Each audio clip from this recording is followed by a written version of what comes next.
Mesdames et messieurs, soyez les bienvenus sur Ecclesia TV. C'est toujours un plaisir de vous informer, à voir dans cette édition.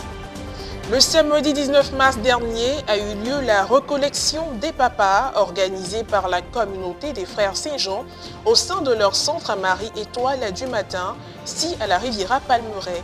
Une rencontre qui a été exclusivement dédiée à la gente masculine, époux, hommes célibataires et hommes en cheminement vers le mariage. Et puis, petite immersion dans le diocèse de Grand-Bassam, qui est dans la ferveur du jubilé de ses 40 ans. Ce à travers une interview imagée, réalisée avec le père fidèle Abel Tano, recteur du sanctuaire Notre-Dame de la Garde de Beaunois. Il nous fera la présentation du lieu de prière et de recueillement spirituel dont il a la charge. Le temps de carême est une période importante qui rime avec la tenue de rassemblements visant le ressourcement spirituel et la réflexion.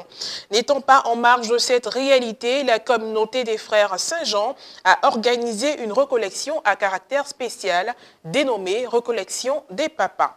C'était le samedi 19 mars dernier en son sein, Marie-Étoile du Matin, si à la Riviera Palmeraie dans la commune de Cocody. L'objectif de cette rencontre était de proposer des solutions à la gente masculine afin de garantir la stabilité et le bien-être des familles, surtout chrétiennes. Reportage signé Fernand Boca, Maria Bissier. La communauté Saint-Jean a organisé sa traditionnelle recollection des papas qui s'est tenue le samedi 19 mars dernier au sein du prieuré Marie-Étoile du Matin, situé à la Riviera Palmeraie dans la commune de Cocody. Cette rencontre qui a lieu chaque année depuis 2004 dans la période du carême réunit la gente masculine, époux, hommes célibataires et hommes en cheminement vers le mariage. Elle est toujours axée sur des thèmes relatifs à la bonne gestion de la famille qui est sacrée pour tout chrétien. Cette année, le thème choisi était « Comment faire face aux conflits dans la gestion du budget familial ». La recollection s'est ouverte par la prière. C'est au cours d'une marche de santé que repartis en petits groupes, les hommes ont su sortir des réponses pertinentes grâce aux 5 sous-points que suivaient les 5 tests de réflexion proposés pour une meilleure compréhension. Ces points étaient le mode de répartition des charges dans le couple, le repérage des forces qui se cachent derrière l'agent, les bilans et par quels moyens, la question sur le fait de donner de l'argent à un membre de sa famille et dans quelle mesure est-ce un bon acte ou un piège à éviter. Enfin, la modestie face à l'argent. Ce temps de marche avait pour destination le couvent des Sœurs contemplatives de Saint-Jean où s'est faite une pause qui a permis au papa d'effectuer la visite du site et de sa siègerie. De retour au centre, la messe a été célébrée par le frère Thibault, prieur de la communauté. C'est tout naturellement qu'en ce jour de la solennité de Saint-Joseph, époux de Marie, que le frère a invité les papas à le mettre au cœur de leur vie de famille, à vivre de la paix qui l'animait malgré ses difficultés. Alors demandons à Saint-Joseph son cœur de pauvre, mais aussi l'immense paix que Joseph a reçue. Joseph a été un peu dans l'angoisse, mais cette angoisse a été gommée par une immense paix. Parce que l'ange est venu lui dire « Non, ne crains pas, ta vie elle est selon Dieu ». Il faut demander cette paix de Saint Joseph.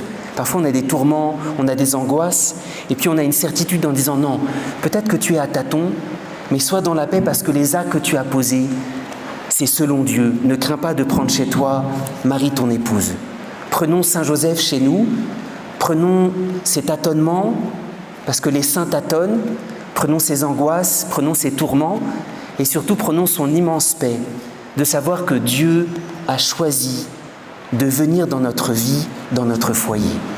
À la fin de la messe, la prière à Saint-Joseph et la photo de famille ont été faites. Après la mise en commun des réponses, une synthèse a été faite. En clair, au niveau budgétaire, en partant de la mise en commun des biens, des moyens de gestion, de la répartition jusqu'aux imprévus, pour éviter tout souci, la loyauté, l'entente, la confiance et la bonne communication doivent être les socles de tous les couples. Le pèlerinage des papas, c'est pour moi une tradition. tradition parce que je pense que c'est un moment important de partage, non seulement entre les pères, et donc pouvoir se rendre compte des difficultés que ont les uns par rapport aux autres, mais aussi à travers l'éclairage de la Bible et de nos guides spirituels, de pouvoir essayer de faire converger la vie de nos familles avec celle de la Bible. Pour mon premier jour ici, j'ai quand même trouvé la communication assez intéressante, que ce soit entre les anciens et les nouveaux que nous sommes. Donc principalement, c'est, je vais dire, une séance de partage d'expérience, accompagnée aussi de communication, puisque le Christ, même quand il partait, il nous a laissé sa paix. Il a demandé qu'on puisse communier à tout moment. Et c'est ce qu'on a pu observer aussi durant cette journée-là. Le diocèse de Grand-Bassam est la porte de l'évangélisation en Côte d'Ivoire. Il regorge donc de nombreuses richesses, parmi lesquelles des lieux de prière et de recueillement spirituel. Le sanctuaire Notre-Dame de la Garde de Beaunois en est un. À l'occasion du pèlerinage des enfants du diocèse, qui s'est déroulé le samedi 19 mars dernier en son sein, nous avons interviewé le recteur, Père Fidèle Abel Tano, qui nous a présenté ce sanctuaire dont il a la charge. Nos pères de la congrégation arrivent ici en 1971, après le centre Don Orion de Beaunois, le centre technique. Il y a eu ce vœu de nos missionnaires, grâce à des bienfaiteurs, de pouvoir construire ce sanctuaire. D'abord en pensant à Notre-Dame de Lourdes et ensuite à Notre-Dame de la Garde, qui est aussi la Vierge que notre Père fondateur, Don Orion, a toujours vénéré et aimé. D'abord, nous sommes, comme vous l'avez dit, le sanctuaire c'est un lieu de spiritualité. Nous accueillons les pèlerins, que ce soit des pèlerins particuliers qui viennent s'y recueillir, que les pèlerins en groupe. Nous sommes là pour les écouter, les confesser, les orienter. Ce qu'il faut retenir, du lundi au samedi, nous avons la messe à 8 h. Les samedis, quand il y a le pèlerinage, nous avons la messe à 11 h. Et après l'expérience de la Covid, nous avons mis une autre messe les dimanches. Donc les dimanches, nous faisons une messe à 6h30 et une messe à 11 h qui est spécialement destinée aux pèlerins. Nous travaillons en équipe. Comme je l'ai dit, nous sommes religieux. Nous avons été nommés par un père provincial avec son conseil. Nous avons un nouveau conseil, mais c'est une équipe qui travaille. Je suis le recteur, il y a d'autres pères, le père Jacques, le père Marcel. Et on a aussi un confrère, notre secrétaire provincial, le père Roland, qui nous aide. C'est un peu l'équipe qui travaille dans ce dit sanctuaire. L'ELEC nous aide dans notre mission de faire connaître Marie, dans notre mission de faire grandir le sanctuaire, dans notre mission d'accueillir les pèlerins. Et ces laïcs-là, c'est ce qu'on va appeler les volontaires, qui se constituent en quêteuses, en lecteurs, en membres du service d'accueil, etc. Ils viennent pour un service ponctuel, ils viennent de diverses paroisses, mais ils sont là quand nous avons besoin d'eux.